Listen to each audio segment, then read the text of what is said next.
અને રાજ્યમાં સારા વરસાદને પગલે રાજ્યભરના જળાશયોમાં જળસ્તરમાં વધારો થયો છે। કેટલાક ડેમમાં પાણીની આવક થઈ રહી છે, તો જેને પગલે તે છલકાવાની તૈયારીમાં છે અને કેટલાક ડેમો તો છલકાઈ ગયા છે। ભાવનગરનો શેત્રુંજી ડેમ 100% ભરાતા 59 દરવાજા ખોલવામાં આવ્યા, 2-2 ફૂટ ખોલવામાં આવ્યા, તો પાલીતાણા તળાજા તાલુકાના ગામડાઓને એલર્ટ કરવામાં આવ્યા। પાલીતાણાનો રજાવળ ડેમ, જેમાં પાણીની આવક થતાં 8 ગેટ 4 ફૂટ ખોલવામાં આવ્યા છે।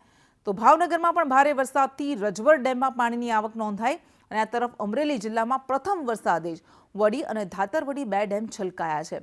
વડી ડેમ ઓવરફ્લો થતાં 2 દરવાજા 2 ફૂટ ખોલવામાં આવ્યા છે। સુરેન્દ્રનગરમાં પણ ભારે વરસાદથી ધોળીધજા ડેમ ઓવરફ્લો થતાં ભોગાવો નદીની આસપાસના ગામડાઓને એલર્ટ કરવામાં આવ્યા છે। ગરડામાં પણ અનરાધાર વરસાદ વરસી રહ્યો છે, જેના કારણે ભીમદાડ સિંચાઈ યોજનાનો ડેમ ઓવરફ્લો થયો છે। તો ગરડાનો જીવાદોરી સમાન રમાઘાટ ડેમ પણ સારા વરસાદથી ઓવરફ્લો થયો છે। ડેમમાં નવા નીર આવતા ખેડૂતોમાં ખુશી જોવા મળી।